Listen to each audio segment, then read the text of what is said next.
ఒక video viral post, రెండు జీవితాలు. సోషల్ మీడియా ప్రభావం ఎంత దారుణ పరిస్థితులకు దారితీస్తుందో చెప్పే ఈ ఘటన ఇది.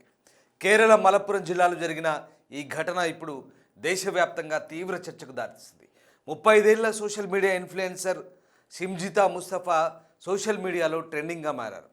అసలు ఆమె ప్రొఫైల్ స్టోరీ ఏంటో ఇప్పుడు చూద్దాం. మలప్పురం జిల్లాలోని వెల్లేరిలో నివసిస్తున్న ఈ ఇన్ఫ్లుయెన్సర్ సిమ్జితా ముస్తఫా ప్రస్తుతం ఒకరి బలవన్మరణానికి కేసుకు సంబంధించి అబెట్మెంట్ ఆరోపణలు ఎదుర్కొంటున్నారు. బస్సులో ప్రయాణిస్తున్నటువంటి సమయంలో తీసిన ఓ వీడియో ఆమె మెడకు గట్టిగా బిగుసుకుంది. కేసు తీవ్రత గుర్తించిన సిమ్జితా ముస్తఫా బస్సులో తీసిన వీడియోను తన సోషల్ మీడియా హ్యాండిల్స్ నుంచి తొలగించారు. అయితే దీపక్ కుటుంబ సభ్యుల ఫిర్యాదు మేరకు ఆమెను అరెస్ట్ చేసేందుకు ప్రత్యేక పోలీసు బృందాలు గాలిస్తున్నాయి. ఈ క్రమంలోనే అసలు ఈ ముస్తఫా ఎవరు అన్న సందేహం చాలామందిలో నెలకొంది.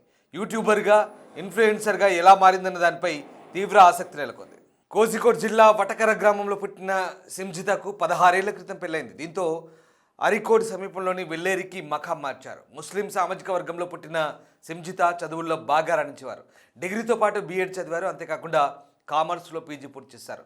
ఆమె చదివే తన పాలిట శ్రీరామ రక్ష అయింది. 2020 సంవత్సరంలో ఆరికోడ్ గ్రామ పంచాయతీ ఎన్నికలు వచ్చాయి. ఈ ఎన్నికలు ఆమె జీవితాన్ని కీలక మలుపు తిప్పాయి. ఐయుఎంఎల్ పార్టీకి సరైన అభ్యర్థి లేకపోవడంతో చదువు, వ్యక్తిత్వం చూసిన పార్టీ నాయకులు సిమ్జితను వార్డు అభ్యర్థిగా బరిలోకి దింపారు. మహిళల కోటాలో ఆమె టికెట్ సాధించి ప్రత్యర్థి పార్టీ అభ్యర్థిపై 538 ఓట్లతో గెలుపొందారు. ఈమె గెలుపు ఐయుఎంఎల్ పార్టీ నేతలకే ఆశ్చర్యం కలిగించింది. తొలిసారి ఇంత భారీ మెజార్టీతో గెలవడంపై ప్రతి ఒక్కరూ ఆమెను ప్రశంసించారు. 2020 నుంచి 3 ఏళ్ల పాటు పంచాయతీ సభ్యురాలుగా పనిచేశారు. భర్తకు దుబాయ్లో ఉద్యోగం రావడంతో అతనితో పాటు దుబాయ్కి వెళ్ళిపోయారు. అక్కడ ఏం చేయాలో తెలియని క్రమంలో యూట్యూబ్ను ప్రారంభించారు. అక్కడి పరిస్థితులపై లాగ్స్ చేస్తూ నెటిజన్లను ఆకర్షించారు. ఇలా ఇన్ఫ్లుయెన్సర్ స్థాయికి ఎదిగారు. అనేక వీడియోలు చేస్తున్న క్రమంలో పార్టీతో విభేదాలు వచ్చాయి. రాజకీయాల కంటే సోషల్ మీడియాపైనే ఎక్కువగా ఫోకస్ పెట్టడంతో పార్టీకి రాజీనామా చేయించారు నేతలు.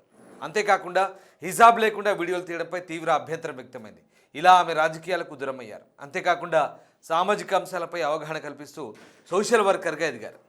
సమాజంలో విద్య, వైద్యం ఎంత అవసరమో చెబుతూ అనేక వీడియోలు చేశారు. దీంతో ఎడ్యుకేషన్ హెల్త్ కమిటీ సభ్యురాలుగా గుర్తింపు పొందారు. ఇలా సామాన్యమైన కుటుంబంలో పుట్టిన సిమ్జితా ముస్తఫా తాజాగా కేరళలోని కోజికోడ్ బస్సులో ప్రయాణిస్తూ తీసిన వీడియో పెద్ద చర్చకు దారితీసింది. ఆమె తీసిన వీడియో కారణంగా ఒక కుటుంబం చేతికి అందివచ్చిన కొడుకును కోల్పోయింది. ప్రస్తుతం ఆ కుటుంబ పరిస్థితి ప్రశ్నార్థకంగా మారింది. సిమ్జితా ముస్తఫా ప్రయాణిస్తున్న బస్సులోనే దీపక్ అనే వ్యక్తి ప్రయాణించారు. తోటి ప్రయాణికుడు తనతో అసభ్యకరంగా ప్రవర్తించాడంటూ ఓ మహిళ వీడియోను సోషల్ మీడియాలో పోస్ట్ చేసింది. ఆ వీడియో వైరల్ కావడంతో అవమానకరంగా భావించి చేయని తప్పుకు ఆరోపణలు ఎదుర్కొని ఆత్మహత్య చేసుకున్నాడు దీపక్. దీంతో ఆమెపై కేసు నమోదు చేశారు. కోజికోడ్ పోలీసులు కేసు నమోదు చేసుకుని సిమ్జితా ముస్తఫా కోసం గాలిస్తున్నారు. ఆమె చేసిన వీడియోలను క్షుణ్ణంగా పరిశీలిస్తున్నారు. ఆమె దుబాయ్కి పారిపోయి ఉండొచ్చన్న అనుమానాల నేపథ్యంలో దర్యాప్తు కూడా ముమ్మరం చేశారు. ఇలా సిమ్జిత చేసిన ఒక్క వీడియో ఒకరి ప్రాణాలు కోల్పోయేలా చేస్తుందన్న వాదనలు తెరపైకి వస్తున్నాయి. ఒకవేళ తోటి ప్రయాణికుడు అసభ్యకరంగా ప్రవర్తిస్తే ఆ వీడియోను పోలీసులకు చూపించి దీపక్పై ఫిర్యాదు చేస్తుంటే బాగుండేది. అప్పుడు ఆ ఘటనపై చట్టపరంగా చర్యలు తీసుకున్నట్లయ్యేది. అలా కాకుండా ఓ వ్యక్తికి సంబంధించిన వీడియో సోషల్ మీడియాలో పోస్ట్ చేసి అతనిపై ఆరోపణలు చేయడం సరైంది కాదంటూ నెటిజన్లు కామెంట్ చేస్తున్నారు. ఇలా బస్సులో ప్రయాణిస్తున్నప్పుడు తీసిన వీడియో ఆమె మెడకు బలంగా చుట్టుకుంది. అయితే సిమ్జితాను పోలీసులు పట్టుకుంటారా? పట్టుకుంటే ఎలాంటి శిక్ష పడుతుంది? చివరకు ఈ కేసు ఎలాంటి పరిణామాలకు దారితీస్తుందో అన్న ఉత్కంఠ నెలకొంది. ఈ ఘటనపై మీ అభిప్రాయం ఏంటో కామెంట్ రూపంలో తెలియజేయండి.